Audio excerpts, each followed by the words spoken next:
Hello, boys and girls. Welcome to Story Time with Grammy Blue. I'm so happy that we're together again and Happy New Year. Yay! Today is January 15th and it is Dr. Martin Luther King Jr.'s birthday. Dr. King was a wonderful civil rights leader. And we're going to start off with Martin's Big Words, The Life of Dr. Martin Luther King Jr., written by Doreen Rappaport and illustrated by Brian Collier.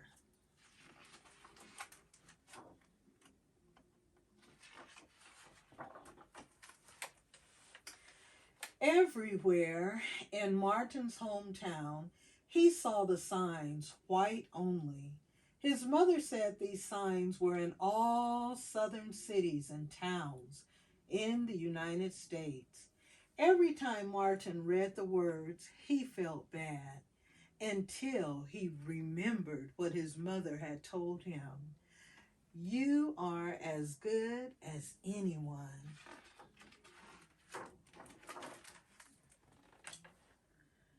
In church, Martin sang hymns. He read from the Bible. He listened to his father preach. These words made him feel good. When I grow up, I'm going to have big words too. Martin grew up. He became a minister like his father, and he used the big words he had heard as a child from his parents and from the Bible. Everyone can be great. He studied the teachings of Mahatma Gandhi. He learned how the Indian nation won freedom without ever firing a gun. Martin said love when others said hate. Hate cannot drive out hate. Only love can do that. He said together when others said separate. He said peace when others said war. Sooner or later, all the people of the world will have to discover a way to live together.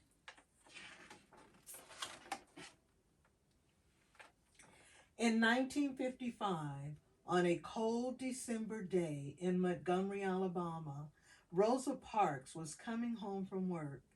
A white man told her to get up from her seat on the bus so he could sit down. And she said no. And she was arrested. Montgomery's black citizens learned of her arrest. It made them angry. They decided not to ride the buses until they could sit anywhere that they wanted. For 381 days, they walked to work and school and church. They walked in the rain and cold and in blistering heat. Martin walked with them and talked with them. He sang with them and he prayed with them until the white city leaders had to agree they could sit anywhere that they wanted to. When the history books are written, someone will say there lived black people who had the courage to stand up for their rights. In the next 10 years, black Americans all over the South protested for equal rights. Martin walked with them and talked with them. He sang with them and he prayed with them.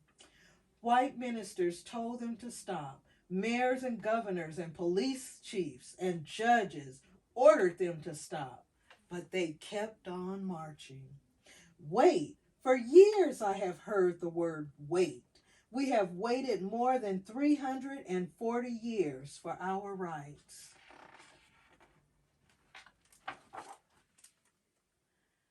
They were jailed and beaten and murdered, but they kept on marching. Some black Americans wanted to fight back with their fists. Martin convinced them not to by reminding them of the power of love. Love is the key to the problems of the world. Many white Southerners hated and feared Martin's words. A few threatened to kill him and his family. His house was bombed. His brother's house was bombed. But he refused to stop. Remember, if I am stopped, this movement will not be stopped because God is with this movement. The marches continued. More and more Americans listened to Martin's words. He shared his dreams and filled them with hope. I have a dream that one day in Alabama, little black boys and black girls will join hands with little white boys and white girls as sisters and brothers. After 10 years of protests, the lawmakers in Washington voted to end segregation. The white-only signs in the South came down.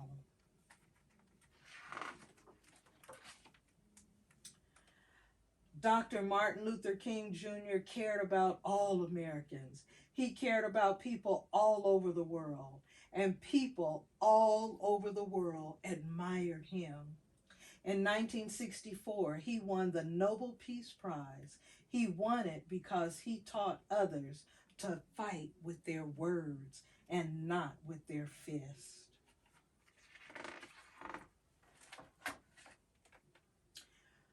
Martin went wherever people needed him, wherever they needed help.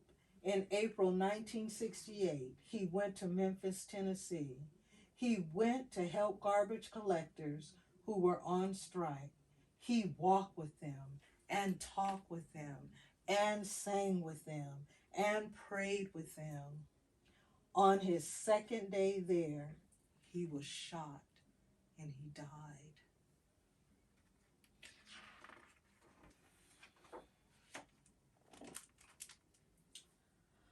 His big words are alive for us today. Freedom, peace, together. I have a dream, love. Martin's big words.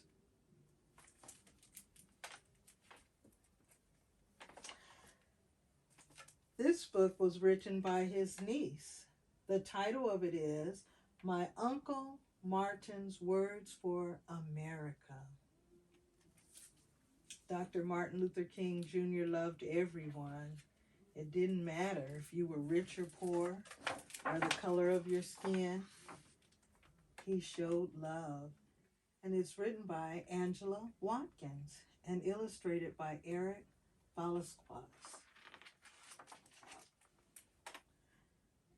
Hi, my name is Angela. I want to tell you how my Uncle Martin used the power of words to help make America better.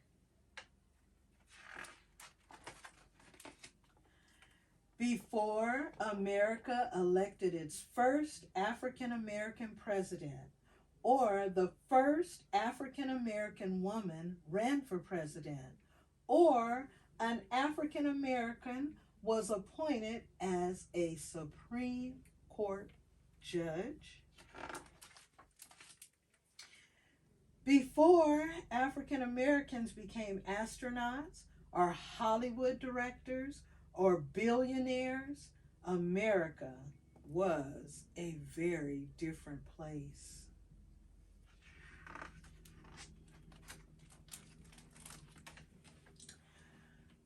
There were laws in America that made life difficult for African Americans.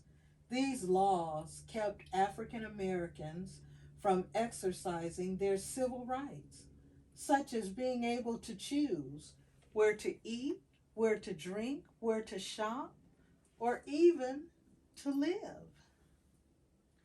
They were called Jim Crow laws. Jim Crow laws prevented African Americans from enjoying life as other people did. African Americans were segregated, kept apart from white Americans. Some people believed in segregation. They were prejudiced.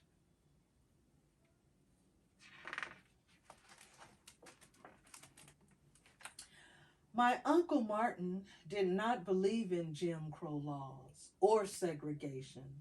He was very disturbed with the way things were in the United States. He became a leader of the American Civil Rights Movement. His name was Dr. Martin Luther King Jr.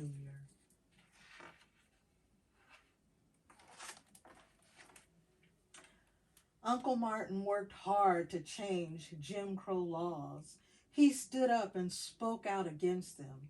He said to crowds of hundreds and thousands of people that new laws should be created that would give African American civil rights. It was a good thing he did because people stopped and listened to him.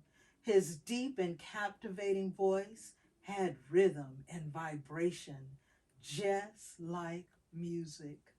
Uncle Martin's voice had power, and so did his words. Uncle Martin believed that the solution to changing Jim Crow laws was L-O-V-E, love. So he used words of love, and that's when America began to change. Slowly and bit by bit, America changed.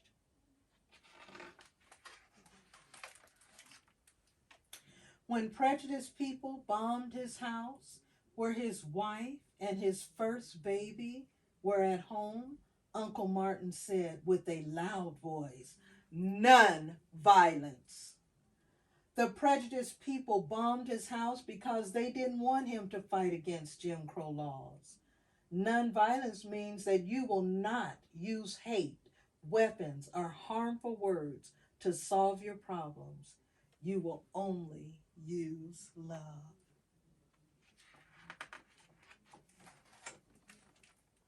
Some people wanted to fight back with guns, but Uncle Martin said nonviolence or non-existence. By this he meant that only love would solve problems.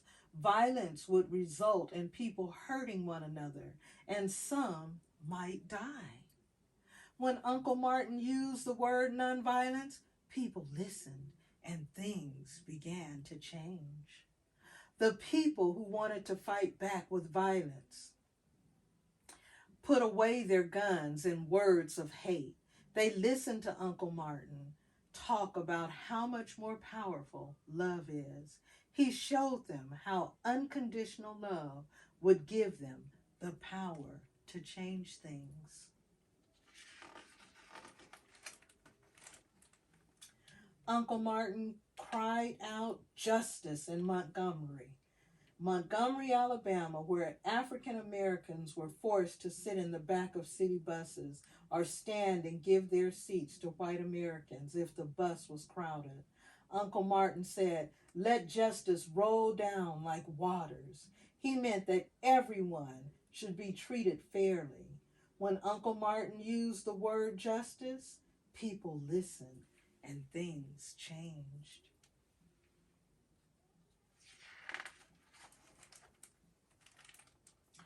Uncle Martin called out for freedom in a public letter that he wrote from a jail cell in Birmingham, Alabama.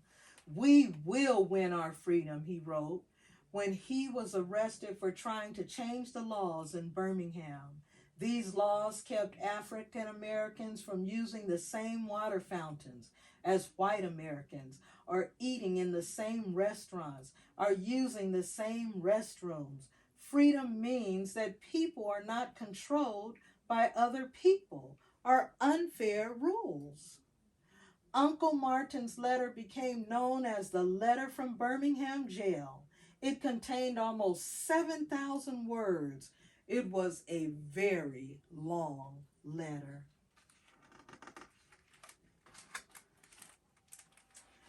When Uncle Martin used the word freedom, people listened and things changed.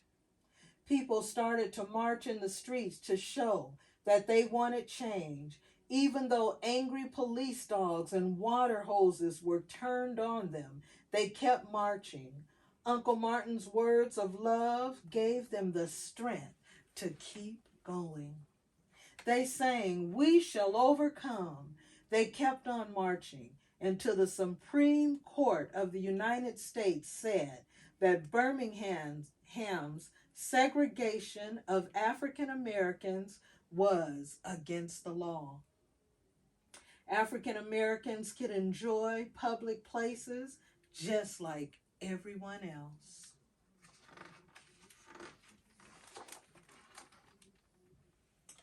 Uncle Martin spoke of brotherhood to the thousands of people at the Lincoln Memorial in Washington, D.C., when he delivered his famous "I Have a Dream" speech.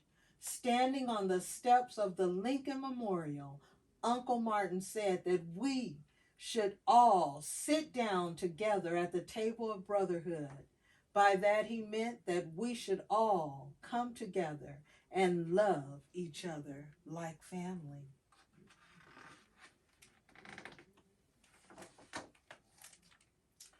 When Uncle Martin used the word brotherhood, the people listened and things changed. African Americans and white Americans returned to their homes and worked even harder to end the laws that prevented African Americans from enjoying public places like amusement parks and hotels all over the United States. Soon after a new law was passed, the Civil Rights Act of 1964, and segregation at parks, hotels, and other public places ended.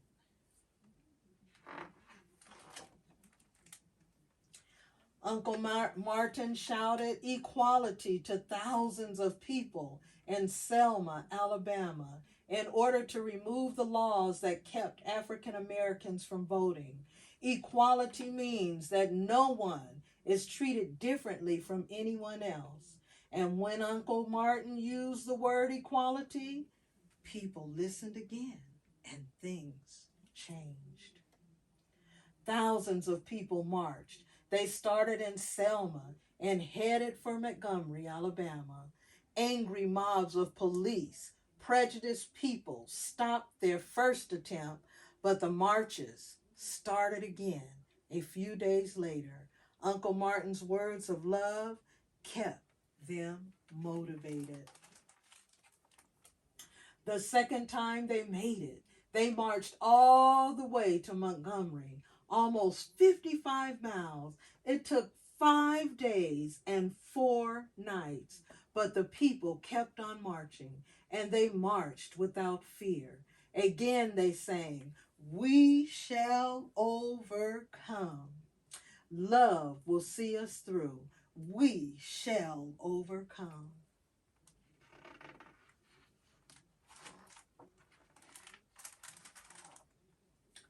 After the march, a new law was passed.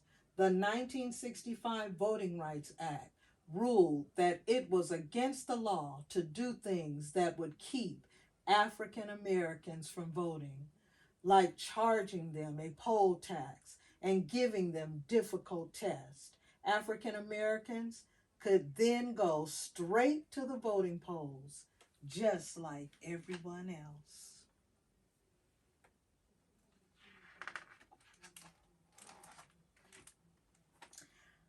I'm so glad Uncle Martin spoke, because people listened and America has never been the same. Thank you, Dr. Martin Luther King Jr., for all your hard work for civil rights for us all. Boys and girls, let's sing happy birthday to Dr. Martin Luther King Jr. Happy birthday to you. Happy birthday to you.